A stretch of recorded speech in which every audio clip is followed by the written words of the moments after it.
कैसे हैं आप लोग। यह क्लास 10 साइंस का चैप्टर नंबर 1 का पार्ट 3 है। इसके पहले भी मैंने 2 वीडियोस बनाए हैं इस चैप्टर से, तो आप पहले उन वीडियोस को पढ़ लें, तब इस वीडियो को आप पढ़ेंगे यदि तो बहुत ही अच्छा लगेगा और आपको सारी बातें समझ में आएगी। यदि आप बोर्ड के स्टूडेंट हैं तो जिस प्रकार से ट्यूशन पढ़ा जाता है तो आप प्रतिदिन एक एक वीडियो देख सकते हैं, या फिर आपको ज़्यादा टाइम है तो आप लगातार भी इन वीडियोस को देख सकते हैं। तो आइए हम लोग शुरुआत करते हैं। तो अभी तक हम लोगों ने एक स्केलेटल जो इक्वेशन होता है, ये देखिए, ये जो स्केलेटल एक इक्वेशन था उसके बारे में देखा, और इस वीडियो में हम देखेंगे, इसे हम लोग अनबैलेंस्ड इक्वेशन भी कहते हैं। और इस वीडियो में हम आगे की ओर पढ़ रहे हैं, तो हम लोग देखेंगे कि कोई केमिकल इक्वेशन है या फिर कोई एक स्केलेटल इक्वेशन है तो उसको किस प्रकार से बैलेंस किया जा सकता है। तो इस वीडियो में NCERT से में जो इतना वर्णन है उतना ही बता रहा हूँ। यदि आपको केमिकल इक्वेशन को बैलेंस करना है और अच्छी तरीके से आपको पढ़ना है तो आप YouTube पे बहुत सारे और भी वीडियोज़ हैं, वहाँ उसे आप सर्च कर सकते हैं। हम लोगों का एम है NCERT, तो मैं NCERT को ही सिर्फ कवर करने वाला हूँ। तो यहाँ पे आप देख सकते हैं जैसे कुछ केमिकल इक्वेशंस लिखे हुए हैं, तो मैं आपको अब बता रहा हूँ कि ये बैलेंस कैसे किया जाता है। या फिर तो आप देख सकते हैं यहाँ पे ये कुछ स्केलेटल इक्वेशंस हम लोगों ने लिखा है और ये बैलेंस्ड नहीं है। तो एक एक बात मैं आपको पहले बता रहा हूँ। सबसे पहले आप देख लीजिए, ये है मैग्नीशियम, ये है ऑक्सीजन, और ये क्या है, MgO। यदि हम पहले इक्वेशन की ओर बढ़ें तो ये मैग्नीशियम जब ऑक्सीजन से रिएक्ट करता है तो MgO का फॉर्मेशन करता है। तो यहाँ पे आप देख सकते हैं, सबसे पहले तो आपको एटम गिनना आना होगा और फिर मॉलिक्यूल पहचानना होगा। तो आप देख सकते हैं कि यह Mg एक एलिमेंट है और ऑक्सीजन भी एलिमेंटल फॉर्म में है, लेकिन इसे हम लोग मॉलिक्यूल बोलेंगे। O2 का क्या है, एक मॉलिक्यूल है, और MgO का भी क्या है, एक मॉलिक्यूल है। यहाँ आप देख सकते हैं H2SO4 का एक मॉलिक्यूल है, ZnSO4 का एक मॉलिक्यूल है। तो सबसे पहले तो आप पहचानें कि एटम्स क्या होते हैं, या फिर किसी एक मॉलिक्यूल में एटम्स को पहचानना सीखें। तो यहाँ आप देख लीजिए, Mg है तो मैग्नीशियम में कितने एटम्स हो गए, 1। ऑक्सीजन में कितने एटम हो गए, 2। यहाँ पे मैग्नीशियम MgO में मैग्नीशियम के कितने एटम हो गए, 1, और ऑक्सीजन के कितने एटम हो गए, 1। इसी प्रकार से आप Zn प्लस H2SO4 से क्या बन रहा है, ZnSO4 प्लस H2। यहाँ भी आप एटम पहचान सकते हैं। Zn के कितने एटम है, 1। H के एटम है 2, S के कितने एटम है, 1, और O के कितने एटम है, 4। और इधर प्रोडक्ट में आप देख सकते हैं Zn के कितने एटम है, 1, S के 1 है, और O के क्या है, 4। और इधर H के कितने एटम है, 2। तो इस प्रकार सबसे पहले तो आपको एटम्स को गिनने आना चाहिए।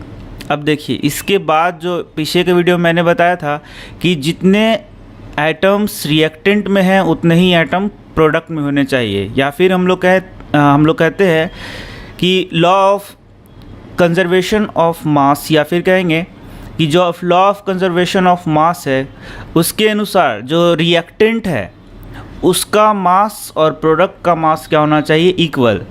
तो यदि ये एटम्स की संख्या इक्वल नहीं होंगे तो ये मास इक्वल नहीं हो पाएगा। तो सबसे पहले जब हम लोग रिएक्शन लिखते हैं तो इस प्रकार से रिएक्शन लिखते हैं, और उसके बाद हम लोग क्या करते हैं, इसको बैलेंस करते हैं। और बैलेंस करने का क्या मतलब होता है कि दोनों तरफ एटम्स का संख्या क्या हो, इक्वल हो। तो आइए अब NCERT में देखते हैं। आप देख सकते हैं यहाँ पे NCERT में जो वर्णन है वही मैं बता रहा हूँ आपको। ये देखिए, यहाँ है Zn, तो नंबर ऑफ ये जो रिएक्टेंट हैं उनमें एटम्स क्या होंगे, Zn के एटम क्या हो गए, 1। H के कितने एटम है, 2। S के कितने एटम है, 1, और O के कितने एटम है, 4। जबकि जो प्रोडक्ट है उसमें आप देख सकते हैं कि Zn के कितने एटम है, 1, उसके बाद 2, 1, 4, इस प्रकार से। तो आप देखिए, दोनों तरफ ये एटम्स की संख्या क्या होनी चाहिए, इक्वल होनी चाहिए। यदि ये इक्वल है तो हम लोग बोलते हैं ये रिएक्शन क्या है, बैलेंस्ड है। और यदि ये इक्वल नहीं है तो हम लोग क्या बोलते हैं, अनबैलेंस्ड है। जैसे आप यहाँ देख सकते हैं, इस इक्वेशन में आप देख सकते हैं, यहाँ देखिए F कितना है, यहाँ पे है 1, H कितना है 2, और O कितना है 1। लेकिन यहाँ देखिए F कितना है 3, यहाँ था 1, और यहाँ रिएक्टेंट में था 1 और प्रोडक्ट में क्या हो गया 3। ऑक्सीजन यहाँ पे 1 है, रिएक्टेंट में है 1 और प्रोडक्ट में क्या हो गया 4। और यहाँ पे हाइड्रोजन था 2, तो हाइड्रोजन तो उतना ही है। तो अब यहाँ पे हम लोग इसे अनबैलेंस्ड रिएक्शन कहते हैं। देख सकते हैं आप, यहाँ पे Fe1 है तो यहाँ 3 है, इसका मतलब है कि दोनों तरफ ये बैलेंस नहीं है।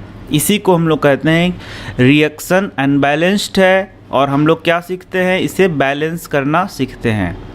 तो YouTube पे बहुत अच्छे अच्छे वीडियो है जहाँ पे आप बैलेंस करना सीख सकते हैं। ऐसे मैं आपको हीट एंड ट्रायल मेथड एक बता रहा हूँ जो कि NCERT में जिसका वर्णन किया गया है। तो यहाँ देखिए, सबसे पहले क्या करना है, सबसे पहले आपको हीट एंड ट्रायल का मतलब है कि दोनों तरफ से एटम्स को बराबर करना है। और कैसे करना है, तो एक तुक्का लगा लगा के इसको बराबर कर सकते हैं। जैसे आप देख सकते हैं यहाँ पे mg कितना है 1 और यहाँ mg कितना है 1, तो उसको ऐसे ही छोड़ देंगे। लेकिन यहाँ mgO है 2, तो यहाँ पे O है 1। तो एक और चीज़, यहाँ O1 है तो O2 यहाँ पे आप कभी भी नहीं कर सकते। आप ये जो देख रहे हैं ये है एक कंपाउंड MgO जो कि एकदम फिक्स है, इसमें आप कुछ भी हेर फेर नहीं कर सकते। मतलब Mg है तो आप ऐसे कभी Mg2O2 या O3 ऐसे नहीं कर सकते, ये आप नहीं बदल सकते। हाँ, इसके पहले आप 2, 3, 13, 15 जो मन है सो लिख सकते हैं। O के बगल में कुछ भी आप नहीं लिख सकते हैं। चलिए, तो अब देखिए है O2, तो आप O के बगल में तो कुछ नहीं लिख सकते लेकिन सामने तो लिख सकते हैं। फ्रेश मैं बता देता हूँ आपको, और आपको ये सारी चीज़ें आती हैं तो आप नेक्स्ट वीडियो की ओर बढ़ें, या फिर इस वीडियो में मैंने और भी कुछ पढ़ाया है तो आप आगे बढ़ सकते हैं और इस वीडियो को बढ़ा के भी देख सकते हैं ताकि आपका टाइम बचे। चलिए, तो यहाँ देख सकते हैं आप, ये है 2, तो यहाँ मैंने 2 से इसे गुना कर दिया। तो अब देखिए O यहाँ हो गया 2 और O यहाँ भी क्या हो गया 2, लेकिन Mg यहाँ अब 2 हो गया और Mg यहाँ कितना है 1, तो यहाँ 2 से गुना करना होगा। तो अब ये दोनों क्या हो गया बैलेंस। Mg कितना है 2, यहाँ भी Mg 2, O कितना है 2, यहाँ भी O क्या हो गया 2O। इस प्रकार से आप आसानी से इसे बना सकते हैं। चलिए एक और देखते हैं। ये Zn यहाँ पे 1 है, यहाँ पे 1 है, H2 है 2 है, SO4 वैसे ही है, तो ये बैलेंस्ड रिएक्शन है, इसको आपको कुछ भी करने की ज़रूरत नहीं है। चलिए तीसरा नंबर यहाँ देख सकते हैं आप, यह है Fe plus H2O, Fe3O4 plus H2। यहाँ आप देख सकते हैं H यहाँ भी 2 है और H यहाँ भी 2 है, इसका मतलब H तो बैलेंस्ड है, इसमें आपको कोई दिक्कत की बात नहीं है। तो आगे हम लोग अब इसे बैलेंस करना चाहेंगे। तो आप यहाँ देख सकते हैं F यहाँ पर 3 है, 3 एटम है F के, लेकिन F का कितना एटम है यहाँ पे 1 है। तो आप यहाँ यदि 3 से गुना कर दें तो F 3 हो गया, यहाँ भी 3 हो गया। H यहाँ 2 है, यहाँ भी कितना है 2। इस प्रकार से 2 आपके बैलेंस हो गए।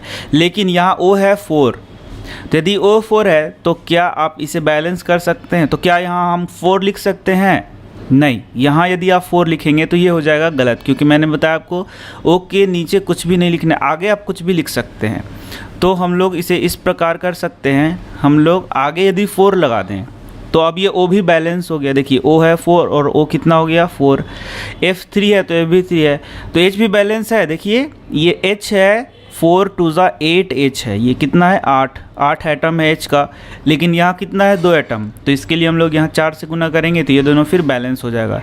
इस प्रकार से मैंने तो बड़ा शॉर्ट बताया आपको, आप बहुत इसका अलग अलग वीडियोस YouTube पे मौजूद है, उसे देख सकते हैं। चलिए तो अभी नेक्स्ट और देखते हैं। यहाँ देखिए H है 2 और यहाँ कितना है 1, तो यदि यहाँ 2 से गुना कर दें तो H कितना हो गया 2 और Cl यहाँ 2 है तो Cl भी हो गया 2। इस प्रकार से आप बैलेंसिंग कर सकते हैं।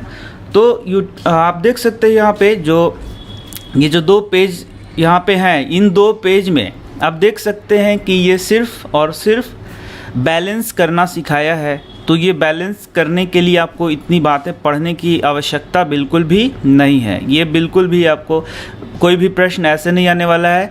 तो प्रश्न कैसे आते हैं, तो जैसे मैंने यहाँ सिखाया उसी प्रकार से बहुत सारे अलग अलग प्रश्न दिए जाएंगे और आपको बोला जाएगा कि इसके बैलेंस करिए। तो हीट एंड ट्रायल मेथड से आप इसे बैलेंस कर सकते हैं। यहाँ देखिए ये है हीट एंड ट्रायल मेथड लिखा भी हुआ है जिससे आप बैलेंस कर सकते हैं। चलिए अब हम लोग अपने कोर्स की ओर आगे बढ़ते हैं। तो अब देखिए, अब writing symbols of physical state, यहाँ से हम लोग देखते हैं कि क्या क्या लिखा हुआ है, क्योंकि मैं आपको प्रत्येक लाइन को पढ़ा रहा हूँ जिससे कि आप NCERT को पूरी तरीके से जान सकें कि क्या क्या लिखा हुआ है। Carefully examine the above balance equation 1.9। तो अब देखिए ये 1.9 बैलेंस्ड इक्वेशन है, मैंने आपको सिखाया अभी कैसे बैलेंस किया जाता है। Does this equation tell us anything about the physical state of each reactant and product? तो नो, ये है रिएक्टेंट और ये क्या है, प्रोडक्ट। लेकिन यहाँ पे आपको यह नहीं पता है कि H2O किस स्टेट में है, गैसियस स्टेट में है, सॉलिड स्टेट में है या फिर लिक्विड स्टेट में है, ये आपको पता नहीं है। ये तो इस प्रकार से आपको यहाँ ना रिएक्टेंट का और ना ही प्रोडक्ट का स्टेट पता नहीं है। No information has been given in this equation about their physical state. तो यहाँ देख सकते हैं कि कोई भी फिजिकल स्टेट की जानकारी नहीं है। To make a chemical equation more informative the physical state of the reactants and products are mentioned along with their chemical formulae. The gaseous, liquid, aqueous and solid state of reactants and products are represented by the notations G, L, aqueous and S respectively.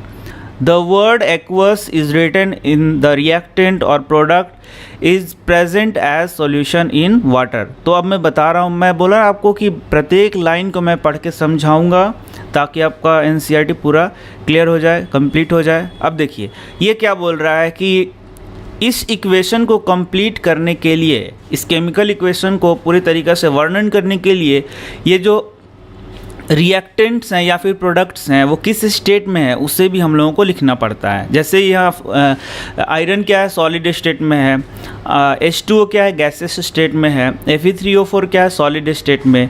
तो ये आपको लिखना यहाँ आवश्यक है। इस प्रकार से यहाँ देखिए एक्वस है, एक्वस का मतलब होता है is written if the reactant और product is present as a solution in water.